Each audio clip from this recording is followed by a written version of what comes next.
Olá e vamos a mais um Rede Vida Serviço. Segundo dados da Sociedade Brasileira de Angiologia e de Cirurgia Vascular, os principais problemas vasculares atingem cerca de 40% da população, desencadeando diferentes doenças.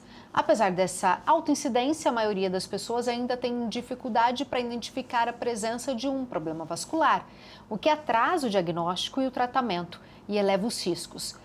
Para alertar a gente sobre os sinais e tratamentos, recebo o Dr. Stefano Attic Gabriel. Seja bem-vindo. Muito obrigado, Ana. É um prazer estar com você no seu programa. Explica pra gente o que são esses problemas vasculares que eu abri falando que a gente tem dificuldade de identificá-los. Existem algumas alterações circulatórias que elas são pouco diagnosticadas.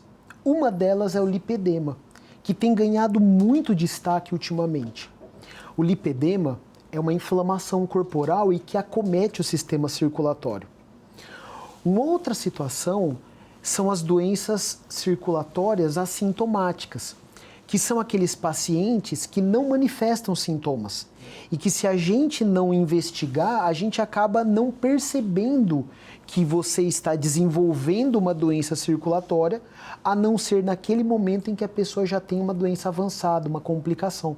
Isso ocorre muito no caso de aneurisma de aorta, obstrução das artérias carótidas, a embolia pulmonar é um quadro que acontece, que a gente pode caracterizar como uma doença assintomática. E a gente tem que tomar muito cuidado com a doença circulatória, porque é uma causa importante de internação hospitalar, é uma causa importante de cirurgias, inclusive cirurgias de emergência. Então, nós temos que conscientizar a população para se prevenir. E como que a gente faz essa prevenção? Como que a gente toma esses devidos cuidados? Ana, a melhor maneira de prevenir a doença circulatória é realizando o check-up vascular. O check-up vascular, ele é realizado no próprio consultório médico. São exames acompanhados de avaliação médica que permitem uma análise detalhada do sistema circulatório, tanto do sistema venoso quanto do sistema arterial. São vasos que estão presentes em todas as regiões do nosso corpo, daí a importância dessa avaliação. Muitas pessoas acabam postergando o check-up por não manifestarem sintomas. E aí a pessoa acaba ficando 1 ano, 2 anos, às vezes até 4 anos sem fazer uma avaliação circulatória. E geralmente é nesse intervalo, nessa vacância, que a pessoa acaba desenvolvendo um problema circulatório e manifestando uma doença avançada. E a gente nem se atenta muitas vezes. A gente fica apegado a alguns sinais, como dores nas pernas, inchaço, cansaço. Mas tem outros, porque ela é silenciosa, você falou que muitas vezes é silenciosa, mas para quem está assistindo a gente, tem alguns sinaizinhos que pode chamar a atenção e falar, nossa, eu estou precisando procurar um médico vascular e fazer um check-up? Olha, na maior parte das vezes, as doenças elas têm poucos sintomas. Mas quais são aquelas manifestações que tem que trazer um alerta para a pessoa, que tem que fazer a pessoa perceber que alguma coisa está errado? Você já falou 2 importantíssimos, que são as dores nas pernas e o inchaço. Mas a dor no peito, a falta de sensibilidade nas extremidades no corpo, nos pés, nas mãos, que muitas vezes as pessoas se queixam como formigamento, é um sinal de que alguma coisa está acontecendo na circulação. Além da dor no peito, a falta de ar e também quando a gente percebe a alteração de cor nas extremidades. Quando, por exemplo, os pés ou as mãos eles ficam frios, pálidos ou às vezes até mesmo arroxeados.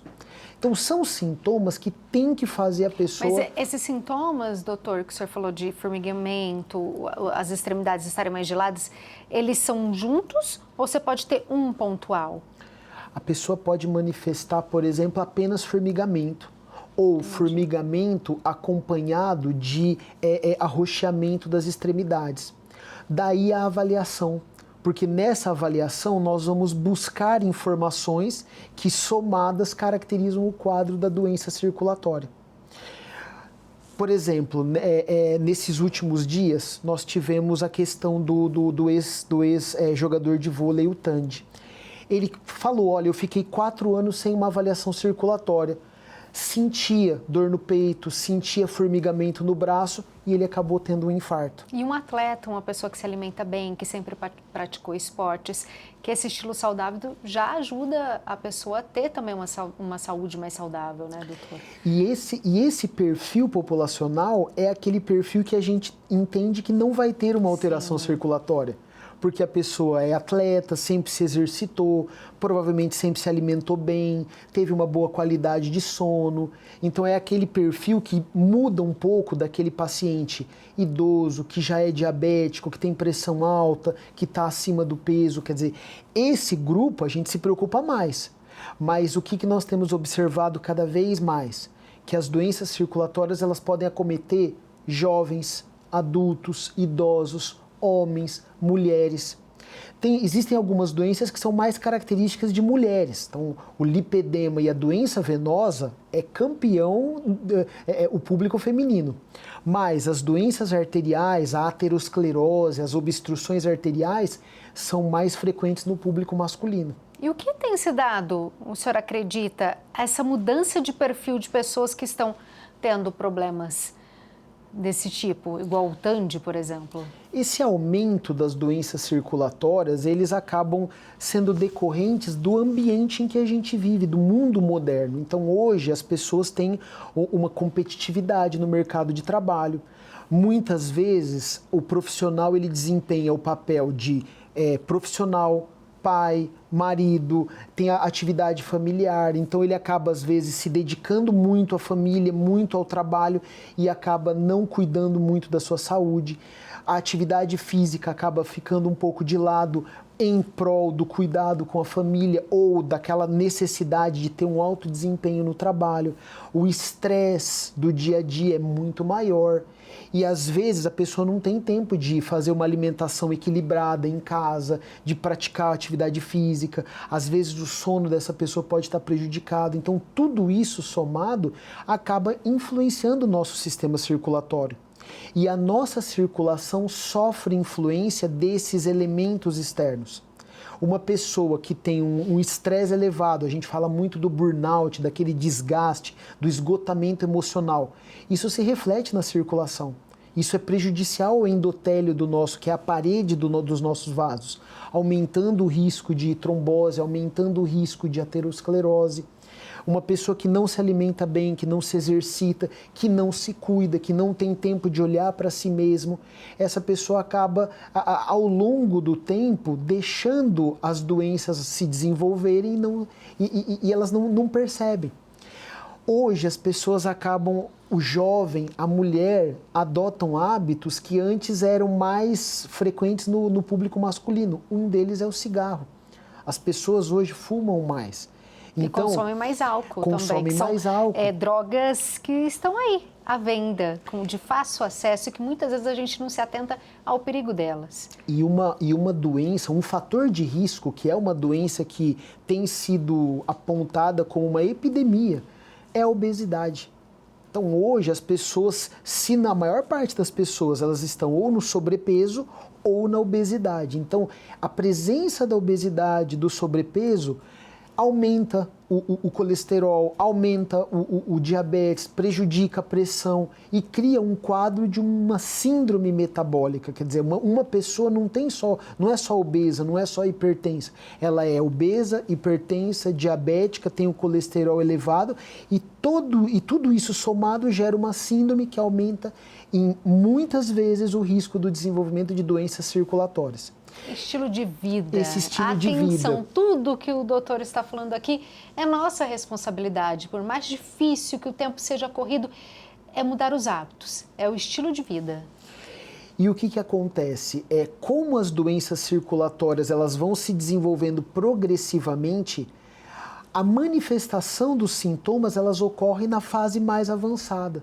Naquele momento em que a pessoa tem uma doença já com uma obstrução circulatória grave, quando ela já tem uma complicação.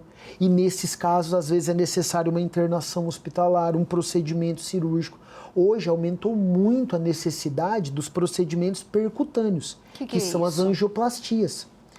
São procedimentos que hoje são realizados por dentro dos vasos. por dentro das artérias, por dentro das veias, como, por exemplo, o cateterismo cardíaco. É uma angioplastia. As pessoas acabam descobrindo a doença quando já tem 90% de obstrução das artérias, das veias, 70%, 90%. Então isso é muito grave. Daí a importância do check-up vascular. Ana, nunca é demais insistir no check-up vascular. Se cuidar. Se cuidar. E os homens que fogem de se cuidar?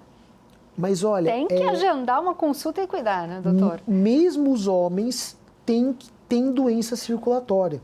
Muitas vezes os homens acabam não valorizando os sintomas. A mulher, nesse ponto, a mulher é fantástica, porque a mulher não tem vergonha de dizer que tem dor, de reclamar que está sentindo algum problema. Ela procura o atendimento, ela quer se cuidar, ela geralmente dá a oportunidade para a gente de fazer o atendimento numa fase precoce.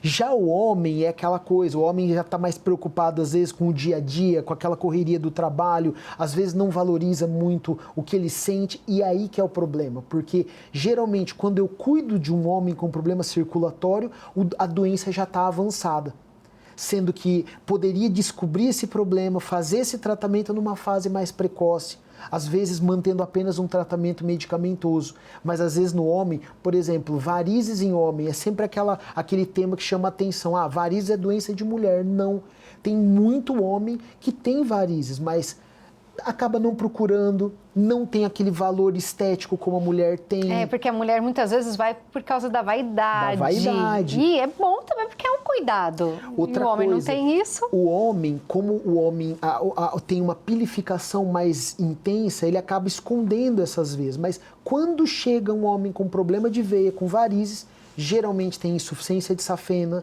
tem aquelas veias calibrosas e palpáveis e às vezes, na maior parte das vezes, é necessário um tratamento cirúrgico. Então, eu te falo o seguinte, pessoas jovens iguais a você, tem que se que cuidar. gentileza, muito obrigada. Tem que fazer o seu check-up. E quando a pessoa vem fazer um check-up, claro que eu, como um profissional da saúde, eu vou direcionar para você aquilo que está mais frequente na sua faixa etária. Então, se você vai me procurar para fazer um check-up circulatório, eu vou focar na parte do sistema venoso, porque a mulher sofre influência do hormônio, do anticoncepcional, da gravidez, da genética, se ela toma, por exemplo, alguma outra medicação. Então, o maior problema da mulher dos 20 aos 40 anos é problema de veia. Mas, bateu na casa dos 50 anos, tem que avaliar as artérias carótidas, tem que se preocupar com a circulação das pernas. Tem muitas pessoas hipertensas que têm aquela pressão alta de difícil controle, que vai no cardiologista, toma uma classe de remédio, não é suficiente, toma 2, chega a tomar 3 classes de remédio para poder controlar. Quer dizer, por que precisa de tanto? Porque às vezes tem uma obstrução na artéria renal. Então, não tem jeito. Se você vai a partir dos 50 anos, eu já vou direcionar o olhar para doenças ateroscleróticas, seja mulher, seja homem. No caso do homem, com muito mais rigor, porque o homem não tem a proteção hormonal que a mulher tem. Então você, por exemplo, que é uma mulher jovem, que é uma pessoa ativa, que jornalista, você tem a ação do estrogênio, ele protege as suas artérias, o homem não tem. Por isso que o homem infarta mais, tem maior incidência de derrame, tem maior problema na circulação das pernas. Mas hoje, Ana, é aquela história, a medicina evoluiu, a tecnologia está à nossa disposição. Hoje, em uma consulta, eu consigo oferecer para você uma gama de procedimentos, exames e orientações que vão cuidar da sua circulação, que vão te proteger e que vão permitir com que você tenha um envelhecimento saudável. Que é isso que todo mundo procura. Que é o que todo mundo busca. A população está envelhecendo, graças a Deus. Graças a Deus. E tem que envelhecer com saúde. O senhor me chamou a atenção que o senhor citou 2 vezes sobre o lipedema. Explica um pouquinho para a gente o que é essa doença, que tipo, né, que é vascular, mas que se difere das outras, como é identificado e se tem tratamento. O lipedema, Ana, é um exemplo de uma doença pouco diagnosticada, que hoje nós estamos fazendo mais esse diagnóstico graças ao check-up, graças à conscientização das pessoas a procurar o atendimento, a realizar uma consulta, a expor aquilo que ela sente. Então, quando vem uma mulher, porque o lipedema é uma doença do sexo feminino. Olha só, gente, eu vou falar uma coisa. Todo médico que vem aqui aponta sempre um problema maior para as mulheres. Não tá fácil para a gente, não. Mas olha, o lipedema, tem sido falado muito do lipedema e se noticia muito o lipedema sempre relacionando a cirurgia. Aquela influencer que fez uma cirurgia do lipedema, aquela atriz que estava incomodada com a sua perna, com o seu quadril e que fez uma cirurgia de lipedema. Então, Ana, o lipedema, ele se caracteriza por uma inflamação corporal. Não existe um exame que faça o diagnóstico de lipedema. O diagnóstico de lipedema, ele é uma construção, é um conjunto, é uma avaliação visual do corpo do paciente, com os sintomas que ela apresenta e uma avaliação do exame físico do biotipo daquele paciente. A célula gordurosa, o subcutâneo inflamado, aumenta de tamanho. E ao se acumular em determinadas regiões do corpo feminino, como no quadril, como na região dos braços e das coxas, esse aumento de tamanho decorrente da inflamação leva a uma desproporção corporal. Então é aquela mulher magra que tem o tronco, a região abdominal e torácica, que você olha e fala, nossa, mas essa mulher tem um corpo bom, um corpo bonito, ela é magra. Mas quando chega na região do quadril, ela começa a fazer aquela desproporção corporal. O lipedema, o tratamento ele é clínico. Então tem tratamento, não precisa ser cirúrgico. Na verdade, cirurgia é só indicado nos casos avançados, quando a pessoa não teve sucesso com o tratamento clínico e a desproporção corporal ela se acentuou e está prejudicando a qualidade de vida da pessoa, está limitando a mobilidade dessa pessoa. Quando uma paciente vem para mim falando de lipedema, muitas vezes as pessoas confundem obesidade, celulite com lipedema. Obesidade é uma pessoa que é gordinha, é uma pessoa que tem um acúmulo de células subcutâneas. Então a pessoa vai fazer uma atividade física, vai fazer uma dieta e vai perder peso. O lipedema é aquela pessoa resistente, aquela pessoa que faz atividade, que faz uma dieta, mas não perde. Por quê? Ela não tem excesso, ela tem células inflamadas. Então a primeira coisa que eu vou fazer para essa paciente é promover nela uma desinflamação. E aí, junto com esse processo de anti-inflamatório para esse paciente, eu tenho que associar para ela uma dieta anti-inflamatória, atividade física localizada para aquelas regiões onde tem um acúmulo, uma terapia compressiva, fisioterapia para esse paciente. E naqueles casos avançados, o apoio psicológico é importante, porque a mulher sempre acaba exagerando na desproporção corporal. Então, o apoio psicológico é importante.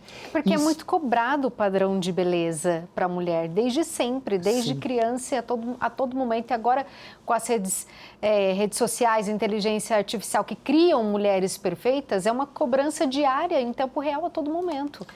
E só depois que a gente reeducar esta mulher para que ela sempre tenha uma atividade anti-inflamatória, com exercício, com atividade de fisioterapia, com terapia compressiva, com avaliação vascular. Aí, depois disso, não deu certo, a doença evoluiu, aí sim a gente vai pensar em cirurgia. Até porque, na maior parte das vezes, quando a mulher com lipedema faz a lipoaspiração, ela não faz um procedimento só, ela acaba tendo que fazer 2 ou 3 procedimentos. Então, aquele conceito de que, olha, eu estou incomodada com o meu joelho, que ele é mais gordinho, isso é lipedema, vou lá, faço uma lipoaspiração e acabou, isso não está correto.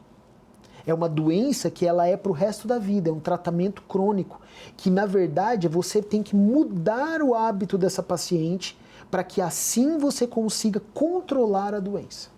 O senhor falou que é uma doença inflamatória, então ela pode estar associada a outras doenças ou desenvolver outras doenças por causa dessa inflamação? Sim. Ela pode desenvolver doenças cardiovasculares, ela pode desenvolver doença venosa. Então, é muito comum a gente encontrar a mulher com lipedema que tem doença venosa, que tem varizes. O lipedema, pelo acúmulo corporal, ela pode aumentar o risco cardiovascular. Ela pode ter inflamação em outras regiões do corpo. Em casos avançados, naquele paciente já no grau máximo da doença, ela pode ter até alterações de articulação, dificuldade de mobilidade. Então, daí a importância, em primeiro lugar, da avaliação precoce. Em segundo lugar, da avaliação multiprofissional. Então, não é só o médico, mas tem que ter o nutricionista, o fisioterapeuta, o psicólogo, todo mundo trabalhando em conjunto com esse paciente. Segundo, o paciente tem que ser disciplinado, porque ele tem que, na casa dele, na rotina dele, seguir as orientações, ele tem que se cuidar. E, em último caso, cirurgia. E mesmo que fizer a cirurgia, se ele não tiver essa consciência do cuidado, não adianta, porque pode voltar e muitas vezes pode ser até pior. Exatamente. Então, é uma doença que a pessoa tem que estar em acompanhamento rotineiro. Então, é aquela coisa, não tem uma doença circulatória que não possa ser diagnosticada precocemente com o check-up. Tem que ir ao médico, tem que se cuidar. Tem que fazer o check-up. A genética desempenha um papel crucial na saúde vascular, com a possibilidade de um dos pais transmitir genes relacionados a problemas vasculares aos filhos. Portanto, é fundamental estar especialmente atento se houver histórico familiar de doenças vasculares. Além disso, alguns fatores de estilo de vida e alimentação podem contribuir para a saúde vascular. É isso que você falou, o check-up. Se tem predisposição genética, tem que logo, a partir de que idade, procurar para tomar cuidado? Ana, é recomendado que a partir dos 50 anos todas as pessoas iniciem o seu check-up. Mas se a pessoa tem uma genética favorável, pai, a mãe com doença circulatória, já tem fatores de risco, ela tem que começar a partir dos 30 anos. Varizes, vamos falar delas? Porque é sempre pauta aqui. Mulher quer saber, você falou das varizes nos homens, vamos falar das mulheres também. O que contribui para as mulheres terem tantas varizes? É o estilo de vida? É salto alto? É ficar sempre na mesma posição, ou muito sentado, ou muito em pé? Como que a gente cuida disso? Ana, varizes é um assunto que a gente tem que falar sempre. 80% da população feminina tem doença venosa. Desses 80%, mais de 60% tem doença venosa nas duas pernas. Então, as varizes, elas constituem a doença circulatória mais frequente no mundo. Então, o que você falou de salto alto, isso não é verdade, isso é um mito, não tem nada a ver com varizes. O que causa varizes? Sobrepeso, obesidade, genética, quer dizer, um histórico familiar favorável, uma pessoa que fica muito tempo de pé, muito tempo sentada, anticoncepcional, gravidez, puerpério são fatores de risco, trombose. Então, essas pessoas vão desenvolver varizes. Mas exercício físico é benéfico. Usar o salto alto não vai causar varizes na pessoa. Porém, a gente tem que estar sempre alertando as pessoas. E não é simplesmente estética. Não. A gente sabe que a mulher muitas vezes vai primeiramente pela vaidade, mas você já falou aqui que vai muito além. E se vai muito além, você falou também que a medicina evoluiu. E se ela evoluiu, hoje temos tratamentos antes de ter que recorrer a uma cirurgia. Como que está nesse campo aí para ajudar a gente? Ana, hoje a maior parte das pessoas que reclamam de dores nas pernas, de peso, de inchaço e que reclamam de varizes, quando a gente olha a perna da pessoa e examina, ela não tem só um problema de caráter estético. Na maior parte das vezes, é uma doença, são veias que perderam a sua função. O que está acontecendo? Nós temos hoje cada vez mais opções de tratamento. Então a gente tem a microcirurgia de varizes, o tratamento a laser, o tratamento com escleroterapia, temos os tratamentos combinados e temos tecnologias que ainda não estão disponíveis no Brasil, que já estão em testes, até tratamento com robótica para doença venosa. Robótica. Então, a tendência hoje é que cada vez mais as pessoas busquem opções de tratamento em que não seja necessário a cirurgia. Mas a doença venosa, ela tem 6 graus, 6 estágios evolutivos. Então, é importante que a gente avalie pessoa por pessoa, individualize esse tratamento e a gente consiga oferecer a melhor opção de acordo com a necessidade do paciente. Tem muitas situações, Ana, que às vezes eu acabo falando para o paciente, olha, para você cabe uma microcirurgia, cabe laser, cabe tratamento no consultório. Então, a gente sempre tem que tratar o paciente de dentro para fora. não só aquilo que você vê, mas o que ela tem no sistema venoso profundo, no sistema superficial, e a gente vai agregando valor ao tratamento da pessoa. Isso é importantíssimo. A gente está terminando. Deixa um recado aqui para quem está assistindo a gente sobre a importância de se cuidar e cuidar da saúde vascular. Pessoal, a melhor maneira de prevenir doenças circulatórias é se cuidando, é realizando o check-up vascular.